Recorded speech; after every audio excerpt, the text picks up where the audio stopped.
Tema dari drama ini adalah Danau Toba yang menceritakan seorang petani yang menikahi wanita jelmaan ikan. Dengan syarat, dia tidak boleh menceritakan asal-usulnya kepada siapapun. Mereka dikaruniai seorang anak yang bernama Samosir. Pada suatu hari, karena marah, Toba melanggar janjinya dan menyebut anaknya sebagai anak ikan. Akibatnya, sang istri merasa sangat dikhianati. Lalu ia pergi bersama Samosir ke bukit, dan terjadilah banjir yang sangat deras. Lalu terbentuklah Danau Toba. Pada suatu pagi yang cerah, hiduplah seorang pemuda yang bernama Toba. Sehari-hari ia bekerja di sawah sebagai seorang petani. Ia sebenarnya termasuk orang yang biasa, namun sayang hasil panen tahun ini sangat sedikit. Sepulang dari sawah, ia tidak sengaja bertemu dengan temannya, lalu mengobrol sebentar dan Toba pun melanjutkan perjalanannya. Saat sampai di rumah Toba, terkejut melihat keadaan ibunya. Nah, kira-kira kelanjutannya apa ya teman-teman? Mari kita saksikan.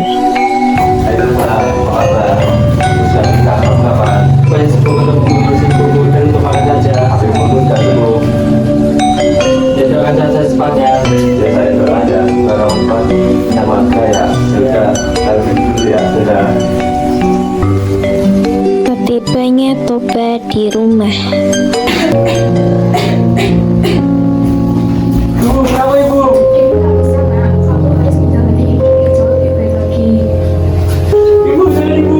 Kini Toba hidup seorang diri dan menjadi seorang orang yang bekerja keras.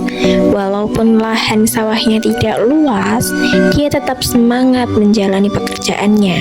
Di suatu ketika pagi yang cerah, Toba kelaparan dan dia pergi ke sungai untuk memancing ikan. Wah, senang sekali ikan saya baru-baru. Ini saya kelaparan terus. Wah, ini ikannya besar. Wah, benar, ikannya besar.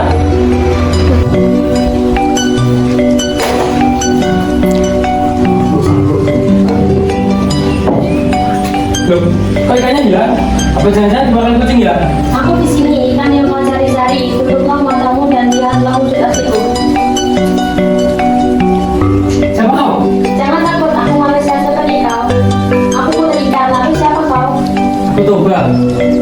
Kok bisa ada wanita seperti dirimu jadi ikan? Ceritanya panjang banget. Jadi ikan. Putri pun menceritakan mengapa ia bisa berubah menjadi ikan. Ia awalnya adalah seorang putri dari kerajaan, namun ia dikutuk oleh penyihir jahat. Setelah putri bercerita, Toba pun terpana dengan kecantikan putri, sehingga ia berencana untuk menikahi putri. Oh, begitu ceritanya. Mana pendengarnya? Jangan pusing Bapak, aku ada masakan untukmu. Kita bisa menikahi dirimu. Kamu boleh saja menikahiku, tapi kamu harus beda bidang, memberitahu siapapun tentang ataupun sebagai ikan. Jika kamu menikah di desa ini akan karena musibah yang sangat besar. Baik Putri, kamu maukah kamu menjadi istriku? Iya, aku mau.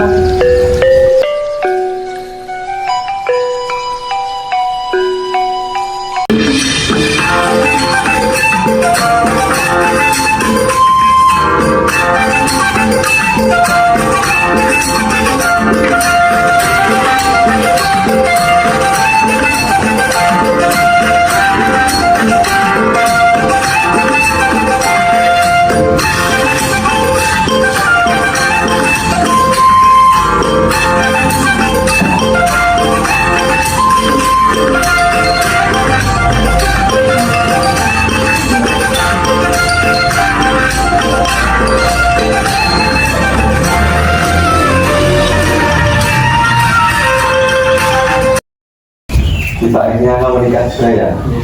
Istrimu sangat cantik. Terima kasih kawan.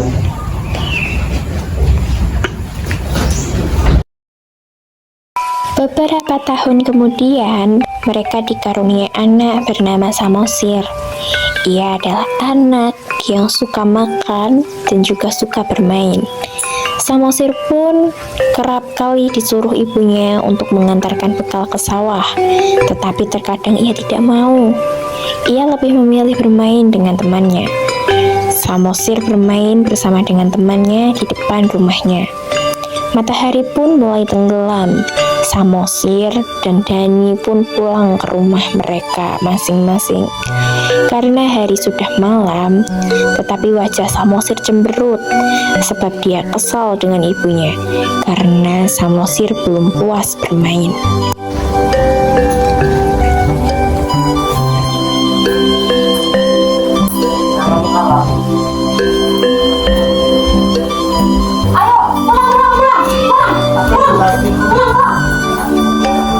Keesokan harinya, tiba Samosir disuruh sang ibu untuk mengantarkan bekal ke sawah.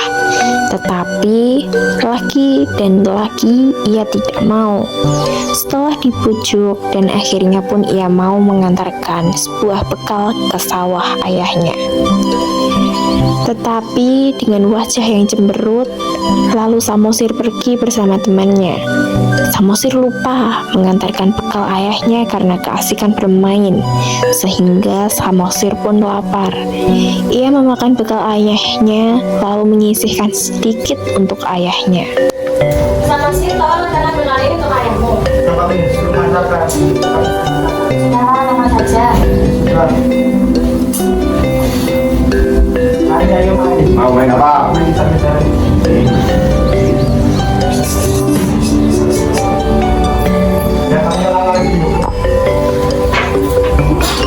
Aku sudah sampai, aku mau pulang dulu.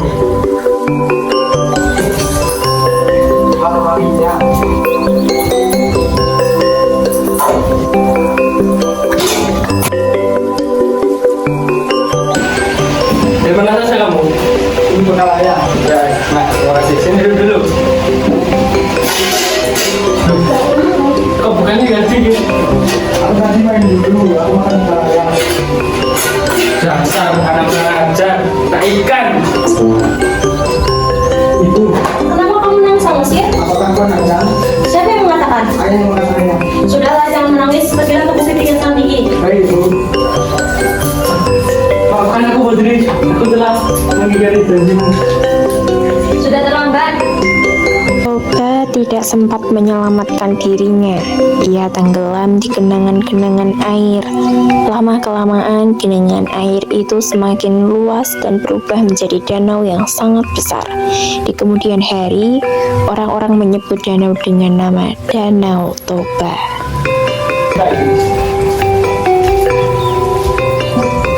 Saya Adinda Putri Aini sebagai narator dan sutradara. Saya Nabila Nur Aini sebagai Putri Ikan. Saya Jazalang Kusuma sebagai Toba. Saya Mutia Paramistinatan sebagai Ibu Toba. Saya Muhammad Fadil Ramadan sebagai teman Toba dan bekal. Saya Natalina Indah sebagai penari.